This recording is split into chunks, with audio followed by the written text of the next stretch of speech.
नमस्कार दोस्तों, आप मेरे साथ प्रदीप भंडारी एनालिसिस देख रहे हैं। मेरे साथ प्रदीप भंडारी एनालिसिस देखने के लिए बहुत बहुत धन्यवाद। जैसे कि आप जानते हैं कि इन छोटे वीडियोस के अंदर हम ये जानने की कोशिश करते हैं कि रन अप टू 2024 क्या इंपैक्ट पड़ने वाला है और रन अप टू 2024 अलग अलग जो पॉलिटिकल इवेंट्स हैं वो क्या रोल प्ले कर सकते हैं। दोस्तों, आज जो हम लोग बात करने वाले हैं वो बात करने वाले हैं प्राइम मिनिस्टर नरेंद्र मोदी की जो कर्नाटका हुबली की विजिट रही है वो किस तरीके से निर्णायक है। कर्नाटका में आगामी मई के अंदर चुनाव आने वाले हैं, जिसमें कहा जा रहा है कि भारतीय जनता पार्टी के खिलाफ एंटी इनकम्बेंसी है और कांग्रेस पार्टी जो है वो बीजेपी को काफी अच्छा और कड़ा मुकाबला कांग्रेस पार्टी बीजेपी के साथ कर सकती है। इसमें जेडीएस भी है। और अगर आप देखेंगे कि अभी कुछ समय पहले बेंगलुरु के अंदर किस तरीके से जो कंस्ट्रक्शन है वो खराब हुआ था और एक अर्बन एपैथी, पॉट होल्स, इन सब की बात हुई है। So there is no positivity अगर आप सेकेंडरी पब्लिक ओपिनियन लेंगे with respect to what is happening in Karnataka in terms of governance. तो बीजेपी जो है वो उसको एक काफी कठिन मुकाबला करना पड़ेगा कांग्रेस के साथ में, अगर कांग्रेस यूनाइटेड रहती डी के शिव कुमार और सिद्धरमैया की। बट अगर राहुल गांधी ने अपनी भारत जोड़ो यात्रा नीचे से ऊपर जाकर शुरू करी, अब प्राइम मिनिस्टर नरेंद्र मोदी जो है वो इलेक्शंस कर्नाटका में मई में और हुबली के अंदर उस दिन आते हैं जिस दिन स्वामी विवेकानंद की जयंती होती है और नेशनल यूथ डे के अंदर वो पूरे देश के युवाओं को हुबली से संबोधित करते हैं और वो कहते हैं कि देश के युवाओं के लिए विकास पथ तैयार है, जिससे कि देश के युवा विकसित भारत को बनाने में उनका योगदान करेंगे और उनके साथ कंधे से कंधा मिलाकर लड़ेंगे।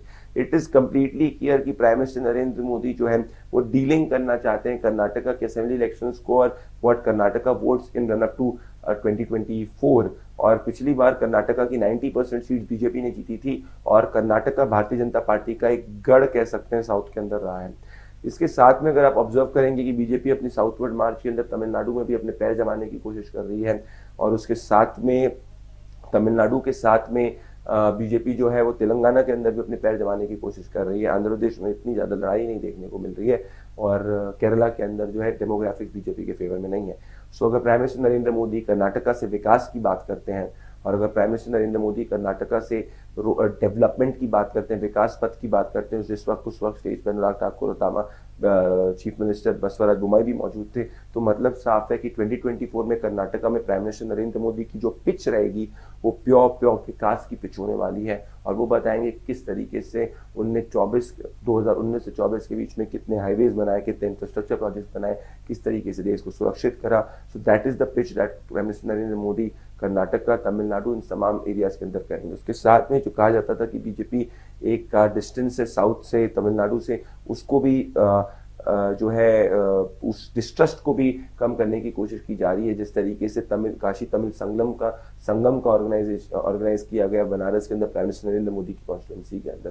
सो मतलब साफ है कि बीजेपी के साउथवर्ड मार्च के अंदर दो बड़े पिलर्स हैं। एक है विकास, जिसकी प्राइम मिनिस्टर नरेंद्र मोदी ने बात करी हुबली के अंदर, और उसके साथ में कल्चरल यूनिटी या कल्चरल सिंक्रोनाइजेशन नॉर्थ और साउथ के बीच में। जो पहले एक समय होता था कि बीजेपी को नॉर्थ इंडियन पार्टी देखा जाता था, ऐसा बिल्कुल होता हुआ नहीं दिख रहा है। सो बीजेपी और प्राइम मिनिस्टर नरेंद्र मोदी को अच्छे से पता है कि 2024 में उनको वापस से पूर्ण बहुमत के साथ आना है, तो उनको अपने साउथ के अंदर कर्नाटका, तमिलनाडु, तेलंगाना, आंध्र प्रदेश, केरला के अंदर 2019 से ज्यादा सीट लानी पड़ेगी। और उस मास्टर प्लान का सबसे अहम जो पिलर होने वाला है वो है पीएम नरेंद्र मोदी का massive amount of Vikas, infrastructure development, जिसकी शुरुआत और जिसके बारे में उन्होंने बात करना आज हुबली कर्नाटका से शुरू कर दिया है। And this is what will give you a sneak peek and what the BJP's narrative will be in Karnataka, prime minister Narendra Modi's narrative will be in Karnataka in run up to 2024।